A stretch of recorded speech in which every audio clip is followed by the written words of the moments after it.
High সবাইকে, সবাই কেমন আছো? আশা করি খুব খুব খুব ভালো আছো। আমিও প্রচণ্ড ভালো আছি। তো এটা হচ্ছে 1 জানুয়ারির দিনের ভিডিও। তো ভিডিওটা পোস্ট করতে আমার একটু দেরি হয়ে গেল, একটু না অনেকটাই দেরি হয়ে গেল। তো তার জন্য প্রথমেই সরি। আর দেখো কি সুন্দর এখানে আমার বাড়িতে গাঁদা গাছের ফুলগুলো কত সুন্দর হয়েছে। আর এদিকে আমি কিছু সবজি লাগিয়েছিলাম বাড়ির ভিতরেই, সেগুলোও কি সুন্দর হয়েছে। শাক, টমেটো, তারপরে বেগুন, আরও অনেক কিছু, কলা গাছ, বরবটি, উচ্ছে গাছ এসব লাগিয়েছিলাম। তো এগুলোই তোমাদেরকে একটু ছোট করে দেখিয়ে দিলাম। তো চলো ভিডিওটা শুরু করা যাক। তো আজকে আমি বানাবো হচ্ছে জিরা রাইস আর চিকেন কষা। তো চিকেন কষার একটু বেশি করে ধনেপাতা দিয়ে বানাবো। তার জন্য দেখো আমি বাড়িতেই ধনেপাতা লাগিয়েছিলাম। আর কি সুন্দর ধনেপাতাগুলো বড় বড় হয়েছে। আর টাটকা টাটকা ধনেপাতা শীতকালে মানে জাস্ট দারুণ লাগে। যে কোনো তরকারি বা ঝোলের ওপর একটুখানি দিলে খুবই ভালো লাগে। আর আমি চিকেনটা ধনেপাতা বাটা দিয়ে করব।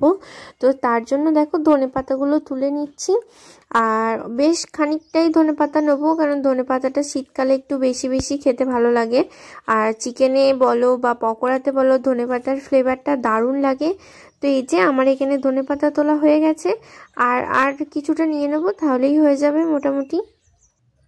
তো এই যে আমার ধনেপাতা তোলা হয়ে গেছে, এবার সোজা চলে যাব রান্নাঘরে। আর আজকে আমি আর বাবা বাড়িতে, ও নেই, ও গেছে ফিস্ট করতে। তো চলো দেখাই তোমাদের কিভাবে রান্নাটা করি। তো আমি এখানে দেখো ধনেপাতাটাকে ভালো করে ধুয়ে একটু মানে বড় বড় করেই কেটে নিয়েছি। আর এবার আমি এটাকে খুব ভালো করে বেটে নেব। আর আমি শিলেই বাটছি, যদিও শিলটা খুব একটা বেশি ধার নেই, তবুও আমি অল্প মশলার জন্য শিলেই বেটে নিই, মিক্সিতে আর বাটি না। তো ধনেপাতাটাকে আমি খুব ভালো করে দেখো একদম মিহি করে পেস্ট করে নেব। তো এই যে আমার বাটা হয়ে গেছে দেখো প্রায়। এবার আমি এটাকে একটা বাটির মধ্যে তুলে নেব। আর এইটুকুতেই হয়ে যাবে, যেহেতু বললামই আমি আর বাবা বাড়িতে একা। তো চলো এবার মাংসটা ম্যারিনেট করে নিই। তো আমি এখানে প্রায় 300-350 মতো চিকেন নিয়েছি। আর তার মধ্যে অল্প একটু ভিনিগার দিয়ে দিলাম।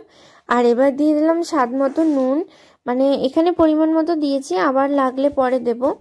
আর দিয়ে দিলাম অল্প একটুখানি হলুদ গুঁড়ো। আর এরপরে দিয়ে দিলাম হচ্ছে বেশ খানিকটা গোলমরিচের গুঁড়ো। আর এরপর দিয়ে দিলাম অল্প একটু লঙ্কার গুঁড়ো, যেহেতু গোলমরিচ গুঁড়ো দিয়েছি। এবার একটু ভালো করে এগুলোকে একসাথে মিশিয়ে নেব। আর মিশিয়ে নেওয়ার পর খুব ভালো করে মিশিয়ে নিতে হবে।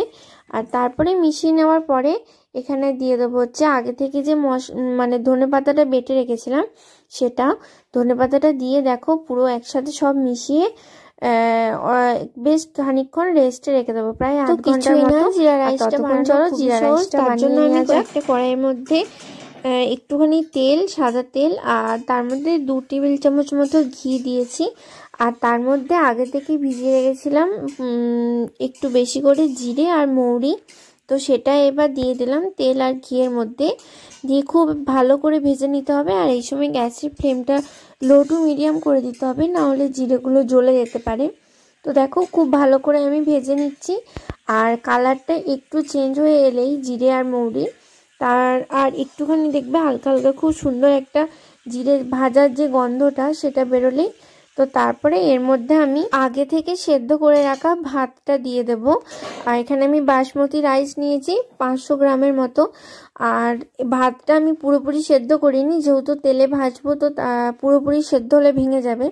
ফ্রাইড রাইসে আমরা যেমন ভাতটা সেদ্ধ করি 80-90% মতো, তো সেরকমই সেদ্ধ করে নিয়েছি।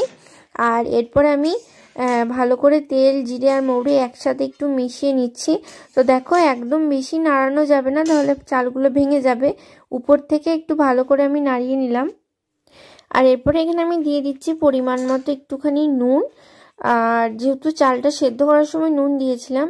আর এখানে দিয়ে দিয়েছি 2 টেবিল চামচ মতো চিনি, একদম অল্প। আর দিয়ে দিলাম একটু গোলমরিচের গুঁড়ো আর বেশ খানিকটা ধনেপাতা। কারি পাতা দেওয়া যায়, আবার পুদিনা পাতাও দেওয়া যায়, যেহেতু আমার কাছে ছিল না সেজন্য আমি শুধু ধনেপাতাটাই দিলাম। আর ধনেপাতাটা দিয়ে খুব ভালো করে মিশিয়ে নিয়েছি। আর দেখো ভাতটা কিন্তু একটাও ভাঙেনি, কি সুন্দর ঝরঝরে আছে। তো আমার মিক্সড করা তো একদম কমপ্লিট। তো জিরা রাইস হয়ে তো এখানে মাংসটা করার আগে আমি একটা ভাজা মশলা বানাবো। তো তার জন্য দেখো গ্যাসের মধ্যে একটা প্যানের মধ্যে আমি একটা শুকনো লঙ্কা, একটা দারচিনি, 3টে এলাচ আর 3টে লবঙ্গ আর কিছুটা তোমার মৌরি আর অল্প কিছুটা গোটা জিরে দিয়ে ভালো করে এটাকে আমি কিছুক্ষণ মানে একটু কালারটা চেঞ্জ হওয়া পর্যন্ত রান্না করব। আর খুব সুন্দর একটা গন্ধ বেরোলে তখন আমি এটা নামিয়ে নেব। তো এই যে আমি একটু ভালো করে মিশিয়ে নিচ্ছি সব কিছু, আর হালকা একটুখানি মানে গরম করে নিচ্ছি, ভেজে নিচ্ছি মশলাটা। তো মশলাটা আমার ভাজা হয়ে গেছে আর এই দেখো বাটাও হয়ে গেছে। তো বেটে আমি একটা বাটির মধ্যে তুলে নিচ্ছি। তো চলো এবার বাকি মশলাটা করে নিই মাংসর জন্য। আর এখানে আমি দেখো তারপরে আদা রসুনটাকে বেটে নিচ্ছি শিলে ভালো করে। আর আজকে কিন্তু আমি সমস্ত বাটা মশলাতেই রান্না করছি। আর আদা রসুনটাকে এবার ভালো করে একটু থেতলে নিচ্ছি। আর তারপরে থেতলানো হয়ে যাওয়ার পরে এবার ভালো করে পেস্ট করে বেটে নেব। শিলটা যদিও খুব একটা ধার নেই, তাও যে তোমাদের বললাম আমি অল্প মশলা হলে শিলেই বেটে নিই। আর শিলে মানে পাটায় বাটা বলো শিলে বাটা বলো, মশলার কিন্তু আলাদাই টেস্ট। বাজারে কেনা মশলা থেকে শিলে বাটায় মশলা একটা আলাদাই টেস্ট লাগে।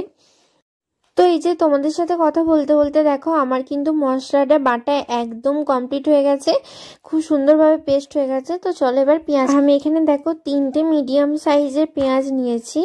এবার পেঁয়াজগুলোকে খুব ভালো করে কুচি কুচি করে কেটে নেব।